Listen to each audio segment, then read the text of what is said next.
Thursday, May 28, 2026, as per Reuters, Kenya approves US Ebola quarantine request as World Health Organization chief heads to Congo. Kinshasa. Kenya has approved a request from the US to open a quarantine facility in the East African nation for Americans exposed to Ebola, US officials told Reuters on Thursday, as the head of the World Health Organization was traveling to the epicenter of the outbreak in Democratic Republic of Congo. Officials at Kenya's Foreign and Health Ministries did not immediately respond to requests for comment, but one U.S. official said the authorization grants the U.S. access to land at an Air Force base in Laikipia in central Kenya. The facility will become operational on Friday with a 50-bed unit, senior U.S. officials said separately. Health authorities in Congo and neighboring countries are scrambling to contain the latest outbreak of the rare Bundibugyo strain for which there is no vaccine or treatment. However, the outbreak, which is the third largest on record, is outpacing the world's response. The approach, which hinges on identifying and isolating potential cases to control the spread of the disease, is weeks, if not months, behind the curve, and the World Health Organization has declared a public health emergency of international concern. 16 times this country has defeated Ebola. The 17th will be no different, but we must act now, together, as the WHO Director, General Ghebreyesus, on X. But we must act now together, said the WHO Director, General Tedros Ghebreyesus, ahead of flying to Congo. Tedros is due to arrive in Kinshasa on Thursday, will then travel to Ituri province in Congo's northeast, where the first Ebola cases were reported and the virus has been circulating for weeks. In a bid to curb the spread, countries across the world have rolled out travel-related containment measures. The United States has taken some of the strictest, saying it cannot and will not allow any cases of Ebola to enter the country.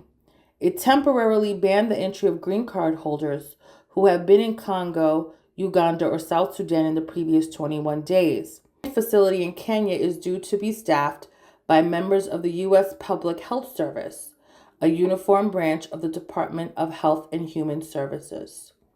Kenya has been pushing for the facility to be open to all nationalities, not just U.S. citizens. It was not immediately clear if that would be the case. Some Kenyans have questioned why the U.S. would not repatriate citizens exposed to Ebola back home. Kenya is a sovereign republic, not a geopolitical isolation ward, said Davji Bimji Atela, Secretary General of Kenya's Medical Union, as posted on X. Katiba Institute, a Kenyan local advocacy group, filed a lawsuit challenging the United States request. Meanwhile, some experts say the U.S. move could discourage Americans from joining the Ebola response. We need a cavalry to help support the on-the-go response if we have any hope of ending this outbreak. But programs and policies like this are exactly the reason people will hesitate to sign up. Craig Spencer, a U.S. doctor who was infected with Ebola during the 2014 through 2016 outbreak in West Africa and repatriated to the U.S. for treatment, wrote in a blog post. Ramping up testing. No, cut that out. Since the Ebola outbreak was confirmed in mid-May, there have been 1,077 suspected cases, of which 121 have been confirmed, according to the latest WHO figures, which also showed 246 suspected deaths from Ebola and 17 confirmed fatalities. Health experts have warned that the real number of cases and deaths is likely to be much higher.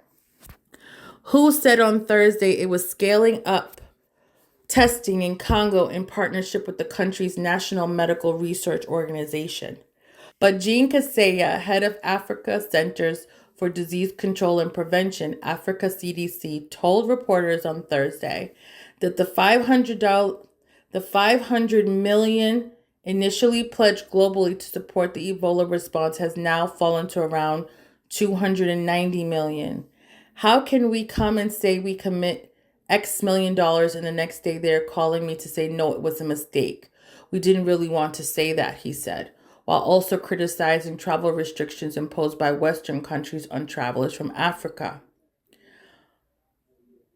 MONUSCO, the UN peacekeeping mission in Congo, said it had shipped just under 5 tons of medical cargo to Ituri on Thursday, the latest in a series of flights to deliver supplies. However, 3 humanitarian officials involved in the Ebola response in Congo said that continued restrictions on flights in and out of Bunia, the capital of Ituri province, were hampering operations. One humanitarian official said that despite promising to grant ad hoc exemptions for aid workers, the Ministry of Transport was not processing them. The Congolese government did not immediately respond to requests for comment on flight restrictions. Already facing a shortage of supplies, doctors in Congo also tackling attacks on their facilities caused by denial of the disease among some there. Further complicating the response, Eastern Congo is awash with armed groups, including in North and South Kivu provinces, which are partially controlled by Rwanda-backed M23 rebels.